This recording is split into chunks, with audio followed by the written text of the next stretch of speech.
He doesn't have a name. He doesn't speak unless absolutely necessary. He drives. That's it. The driver, 1978, wasn't trying to be stylish. It was style stripped of emotion, voice, and identity. In a decade of chaotic action and macho one-liners, Walter Hill made a film where the car had more character than most of the cast. A noir drenched in asphalt and shadows, it told the story of a man with no past, no future, and no reason except precision behind the wheel. But what really makes The Driver more than just a cult film are the layers you were never meant to see. The studio tried to kill it before it hit theaters. The chase sequences weren't just dangerous, they were criminal. And some of the actors? They never even got a name in the script. No music, no exposition, just a silent engine roaring through the dead of night. It shouldn't have worked. And yet, it became the DNA for decades of cinematic cool from Drive, 2011, to Baby Driver, and beyond. But underneath all that minimalism, there's a chaos no one wants to talk about. These are 20 weird facts you didn't know about The Driver, including the real-life illegal races, the burned-out reels, and why the studio almost buried the film before the public ever saw it. Fact 1. The stunt driver had a criminal record. The most precise drifts in The Driver weren't choreographed. They were survived. When Walter Hill set out to capture raw, realistic car chases, he didn't want Hollywood polish. He wanted something closer to street violence. That's how they found Billy Hickman, not just a professional stuntman, but a former illegal street racer who had narrowly avoided prison on more than one occasion. Hickman didn't rehearse, he reacted. Several of the film's most jaw-dropping maneuvers, including the alley slide and the tight reverse spin getaway, were improvised on the spot, with real pedestrians nearby. Even more shocking, at least one of the chase scenes had to be edited after test audiences recognized streets they themselves had raced on because Hickman reportedly recreated moves from actual getaways he pulled years earlier. So when you see that impossible 180-degree spin between parked cars, you're not watching a carefully calculated stunt. You're watching a man reliving something he probably shouldn't have ever admitted to. Should films honor this kind of outlaw authenticity, or does it glamorize criminal recklessness? Fact 2. No character has a name. He's called The Driver. She's the player. The cop? The detective. That's it. In the script for The Driver,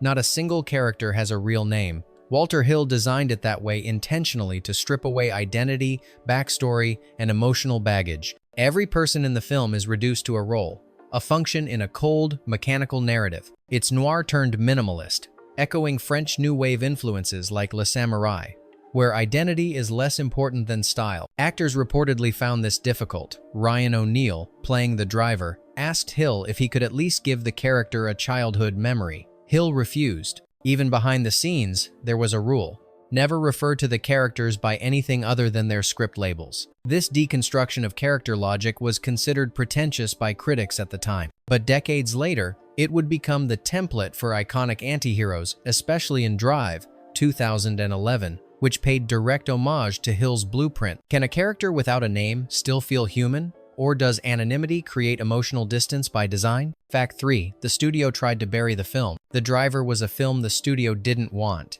And once it was finished, they wanted it gone. 20th Century Fox executives were baffled by the script. No names, barely any dialogue, no music. When Walter Hill delivered his first cut, the head of marketing reportedly said, "We don't know what this is, and we don't know how to sell it." Screenings for test audiences were disastrous, especially in suburban markets, where viewers complained the film was boring and cold. In a drastic move, the studio slashed its advertising budget and limited theatrical release to only a handful of urban theaters. Hill, infuriated, called it a controlled burial. Even some critics didn't help. Roger Ebert famously dismissed it as a nihilistic exercise in style. But here's the twist. In France, The Driver became a hit. Critics there called it a masterpiece of minimalism. Jean-Pierre Melville fans embraced it. The film developed a second life overseas, then returned as a cult classic in home video and late-night cable rotations. Was it simply ahead of its time? Or was the American audience never meant to understand it in the first place? Fact 4.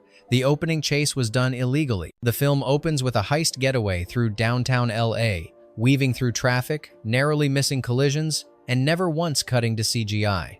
But the real chaos wasn't in the story, it was behind the scenes. Walter Hill wanted the opening chase to feel uncomfortably real, as if the viewer had been thrown into a live crime. To do that, the crew shot without permits for several street sequences, They ran red lights with police lookouts. They blocked intersections using parked trucks not sanctioned by the city. One scene, a hairpin turn onto 5th Street, was reportedly done in a single take with no road closures. And yes, there were real cars on the road. Rumors circulated among stunt coordinators that Hill had a legal buffer, a third-party location manager who would accept liability if anything went wrong. That person's name has never been confirmed, but the crew referred to them as the Ghost. The scene was so convincing that when the dailies were reviewed, one executive asked, "Wait, were those people extras?" The answer? No. They were just commuters who didn't realize they were driving through a movie. When does guerrilla filmmaking cross the line into real-world endangerment, and is the shot ever worth it? Fact 5. Ryan O'Neal wasn't the first choice. Today, it's hard to imagine anyone else behind the wheel. But Ryan O'Neal wasn't Walter Hill's first pick. In fact, he wasn't even the second. Hill originally wanted Steve McQueen, the undisputed king of car chases after Bullitt, but McQueen turned it down instantly, saying he'd retired from chasing cars. Next in line was Charles Bronson, whose stoic presence would have matched the tone. But Bronson demanded script changes and more dialogue, both of which Hill refused. Only then did Ryan O'Neal enter the picture. Known for Love Story and Paper Moon, he wasn't the typical silent antihero. Critics balked at his casting, calling him too pretty and emotionally vacant, but Hill saw that as the point. The driver wasn't supposed to emote, he was supposed to exist, nothing more. Ironically, O'Neal would later admit in interviews that the role nearly broke him, not because it was hard, but because it required him to be invisible. Was that a failure of acting or a success in disappearing completely into the role? Fact 6. The film was shunned in America, but celebrated in France. While American audiences largely ignored the driver, France treated it like a lost masterpiece. French critics saw what American studios didn't: a film that paid tribute to Melville, Bresson, and the tradition of existential noir. Publications like Cahiers du Cinéma praised Hill's restraint, calling the film an ode to silence and control.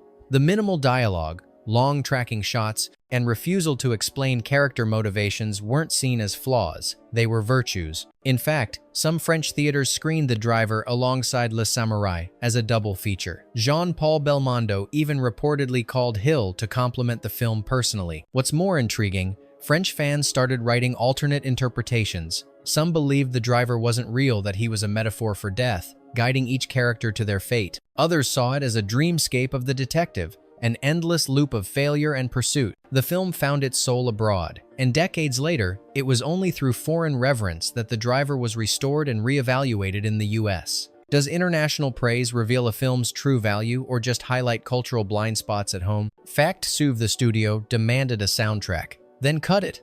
Early in production, 20th Century Fox executives panicked. They feared The Driver was too quiet, too cold, and too strange. Their solution? Add a soundtrack. A composer was hired. Demos were created, synth-heavy tracks meant to soften the film's tone and make it feel more like The French Connection. But when Walter Hill heard the music, he reportedly walked out of the room mid-session. "The silence is the score," he told producers. He argued that every sound, the engine rumble, the tires screeching, the ambient hum of a lonely city was intentional. Tension escalated until one executive threatened to override him. But test screenings of both versions, one with music, one without, gave the answer. The audience didn't trust the film with a score. It felt artificial. The version with music confused people more than it helped. In the end, the studio backed down. The score was scrapped, never released, and the composer's name doesn't appear in the credits. Only ambient noise remains, a cold, calculated silence that made the film unforgettable. Did Hill preserve artistic integrity? Or did he make a film that deliberately pushed viewers away? Fact 8. The cops in the film used real tactics. Most crime thrillers stage police procedures with heavy exaggeration. But in The Driver, some tactics were real, and that raised eyebrows. Walter Hill consulted with actual LAPD detectives during script development. They advised on how interrogations were conducted, what kind of surveillance was legal, and even how to manipulate suspects without breaking the law. Several scenes, including the infamous lineup scene, were based on real techniques used to intimidate without evidence. The irony? Some of those tactics were later outlawed. The psychological boxing in used in the film's third act, where a suspect is offered a false choice to confess or be framed, was eventually ruled unconstitutional in several states. Even more unsettling, some viewers thought the film was exaggerating.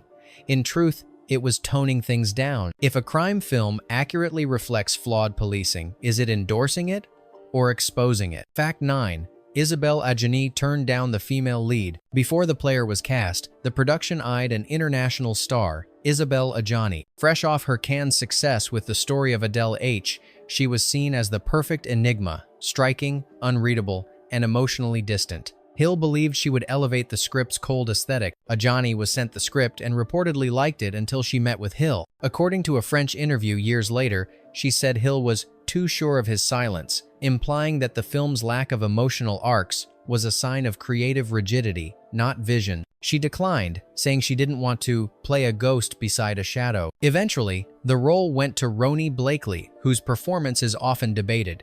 Some find her hypnotic, others say she's barely present. But her quietness fits the film's ethos, characters who exist to observe, not transform. Would Adjani's presence have added needed gravity or broken the film's minimalist spell? Fact 10. The film was secretly screened for cop training. It sounds like fiction, but The Driver was quietly screened at multiple police academies, not as entertainment, but as instruction. In the early 1980 seconds, at least 2 law enforcement academies in California reportedly used clips from the film during pursuit training. While not officially sanctioned, the chase scenes in The Driver were shown to recruits to illustrate vehicle maneuvering under pressure, especially how to read urban geography during a pursuit. The irony? The very film that glorified a getaway driver was being used to train the people meant to stop him. It wasn't about condoning the character's actions, but about admiring the discipline behind the wheel. One instructor allegedly said, "This guy drives better than half the force." Of course, once higher-ups found out, the practice was quietly shelved. The idea of using a criminal as a training model didn't look good on paper. Can cinematic technique teach real-world skill, or does it risk romanticizing the wrong role model? Fact 11. The Driver never blinks on camera. Ryan O'Neal delivers one of the most unnervingly still performances in 1,970-second cinema, and that includes his eyes. Throughout the entire film, the Driver almost never blinks on camera. This wasn't accidental. Walter Hill instructed O'Neal to move as little as possible, including facial expressions and eye movement. The goal was to make him seem inhumanly focused, like a machine that only activates behind the wheel. Cinematographers worked around this direction by holding shots longer, allowing silence to fill the space where blinking or gestures would normally indicate emotion. In the editing room, any take where O'Neal broke the stare was discarded. The result? A character who feels alien, disconnected, cold, but paradoxically magnetic. Audiences reported being unable to look away, even as the Driver himself remained unreadable. Is emotional blankness a sign of bad acting, or can stillness itself become a form of tension? Fact 12.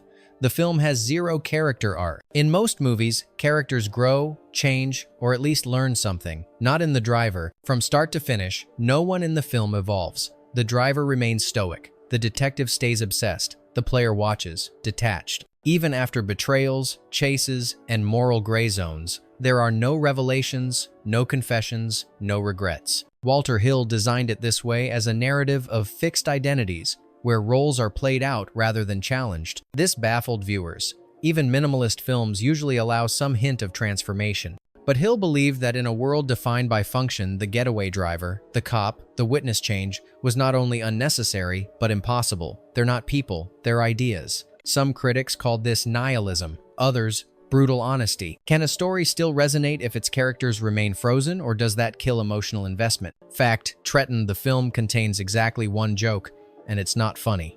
For a film as dry and stripped down as The Driver, even a flicker of humor feels suspicious. And that's exactly what happens at the halfway mark. During a tense scene between the detective and his frustrated team, one officer mutters, "Maybe we should try using a psychic." The line is delivered deadpan, no laugh track, no reaction. In a normal film, it would be played for irony. Here, it drops like a rock. Critics debated whether this was intentional satire or a desperate attempt to humanize the law enforcement side. Walter Hill later confirmed in a rare interview that he didn't write it. It was improvised by the actor and left in because the silence after it was louder than anything else. It stands out because it violates the film's sacred rhythm, precision, control, silence. That one line feels like a crack in the facade, a glimpse into the absurdity of the entire manhunt. Does a single offbeat moment ruin the film's tone, or does it prove how airtight everything else really was? Fact: Fjorton, the biggest stunt, was done in one take with no permission. The most jaw-dropping scene in The Driver isn't the longest or loudest. It's the moment when the driver jumps a sidewalk, slides through a narrow alley, and threads the car between two dumpsters with inches to spare, all in real time. What audiences didn't know? That entire sequence was filmed without permits, rehearsal, or backup. The crew found the alley by accident while location scouting. Billy Hickman, the lead stunt driver, said he could thread it blindfolded. They blocked off the entrance with two unmarked trucks, rolled the camera from across the street, and did one take. The rear fender barely scraped the dumpster, which you can actually see in the final cut. The crew erupted in silent applause. No one spoke for minutes afterward. It was a miracle shot and a lawsuit waiting to happen. But no one complained. No one even noticed. Do these moments define cinematic bravery or expose reckless ego disguised as art? Fact: Fimpton, no background music except for one eerie sound. Despite being known for its total absence of music, The Driver does contain one piece of non-diegetic sound, but it's buried so deep that most viewers miss it. During the parking garage sequence, just before the driver executes a flawless drift around concrete pillars, there's a low-frequency hum layered beneath the engine sounds. It's not part of the car. It's not ambient noise. According to the film's original sound editor, it was a ghost tone, a modulated synth pulse added to create subconscious tension. The idea came from Hill's obsession with sensory discomfort. He wanted viewers to feel something was wrong, even if they couldn't name it. The tone plays for exactly 17 seconds and was never used again. Some fans have since argued it wasn't a tone at all, but a glitch in the reel. Others believe it was an experimental audio signature, akin to the brown note myth. Hill has never confirmed either theory. Can sound that goes unnoticed still manipulate our emotions, and if so, where does that leave our sense of control as an audience? Fact: 16. The driver's car was a last-minute replacement. You'd think a film obsessed with driving would carefully select its hero car, but in The Driver, the vehicle that became iconic was never supposed to be there. Originally, the production planned to use a 1973 Dodge Charger, menacing, muscular, and loud. But 2 days before filming began, the Charger's transmission failed during testing. With no time for repairs or replacements, the team scrambled and sourced a 1974 Chevrolet Impala from a rental fleet. It was basic, boxy, and boring, everything a movie car shouldn't be. But Walter Hill saw potential. He liked how unremarkable it looked, a car that could vanish in a parking lot, disappear after a job. "It's the car you don't remember," he reportedly said. "That's why it works." Ironically, the Impala's blandness became part of the film's mythos. Its agility and chase scenes shocked gearheads, and it eventually gained cult status, all because of a mechanical failure 2 days before cameras rolled. Is the most unforgettable icon sometimes the thing you never meant to choose? Fact: 17. The film was quoted in a real criminal trial. In 1983, 5 years after The Driver was released, a bizarre court case in New Jersey referenced the film as inspiration for a string of armed robberies. The defendant, a former valet driver, claimed he modeled his heists after the precision and calm shown in Hill's film. Prosecutors discovered that he had a VHS copy of The Driver labeled training tape. They argued that he used the film as a blueprint for escape routes, vehicle switches, and demeanor during surveillance. In his testimony, the defendant allegedly said, "If you drive like him, no one remembers you." The judge called it one of the strangest examples of cinematic influence I've seen. While the film wasn't blamed directly, it became part of the public record, the first and only time The Driver entered a courtroom. Can art ever truly be separated from the crimes it unintentionally inspires? Fact: 18. No alternate endings exist because Hill refused to write one. In Hollywood, multiple endings are the norm. Studios test reactions, reshoot finales, and build safety nets. But The Driver had only one ending, and that was non-negotiable. Walter Hill refused to draft alternate outcomes. The final scene, a quiet confrontation, no gunshots, no victory, just a gaze and a retreat, was the only version ever shot. Hill insisted that ambiguity was the film's moral center. "We don't need resolution," he said. "We need distance." Executives pushed for an alternate cut, one where the driver gets arrested, another where the player confesses. Hill ignored all note. He told the editor, "There's only one ending. Anyone else who wants another can make their own movie." Today, the lack of closure is what makes the film linger. There are no answers, just absence. Is narrative closure a comfort or a crutch that weakens cinematic memory? Fact: Nitin, the director, shot the final scene in silence. Literally, the last scene in The Driver feels like an exhale, quiet, unresolved, and strangely haunting. But few realize that the scene was actually filmed in total silence, not just in sound, but on set. Walter Hill ordered the entire crew to remain silent during the shoot. No cues, no background noise, no instructions spoken aloud. The sound department prepped gear hours in advance. The assistant director communicated via hand signals. Even O'Neill and Blakely were told not to rehearse, just stand, observe, and react. Hill later explained, "The story ends with disconnection. It had to feel like something had died even if no one says it." He wanted to create a void that the audience would subconsciously carry with them after the credits roll. That silence infected the set. Several crew members described the atmosphere as funeral-like. One grip said it was the quietest moment of his entire career. And it worked. The scene doesn't explode. It fades, like something you weren't supposed to witness. Can silence be more emotionally violent than words, and is absence the purest form of storytelling? Fact 20. No one knew who the driver really was, including the actor. Ryan O'Neill may have played the driver, but he never fully understood him. Throughout production, O'Neill repeatedly asked Walter Hill for character notes, a backstory, a motive, even a first name. Hill refused every time. He told O'Neill, "You're not a person, you're a function.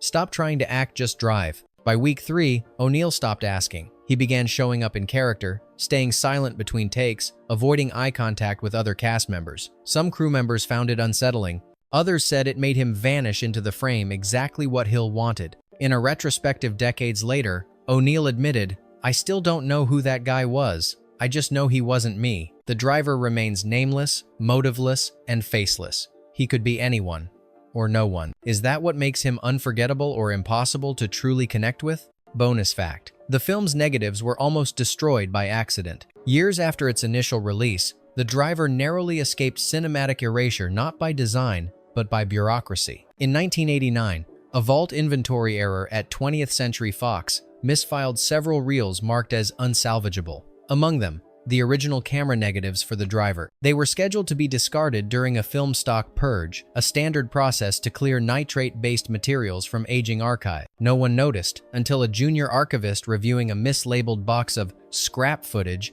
realized the reels contained high-contrast noir visuals and slate markings with Hill's initials. He cross-referenced the production logs and halted the destruction with minutes to spare. The studio never publicly acknowledged the mistake, but internally, an email circulated calling it a critical preservation mishap averted by sheer luck. The fact that The Driver, a film about erasure, anonymity, and being forgotten, nearly disappeared without anyone noticing, feels disturbingly poetic. If that archivist had gone home sick that day, the film as we know it would have been lost forever. How many other stories have vanished, not because no one cared, but because someone filed them under the wrong name? He had no name, no past, no destination. And yet The Driver never disappeared. It just kept moving under the radar, quietly rewriting the rules. Which of these forgotten details surprised you most? And more importantly, was The Driver ever really there, or was he always meant to vanish the moment you looked away? Tell us in the comments which theory you believe and what film you think is hiding its own secrets next.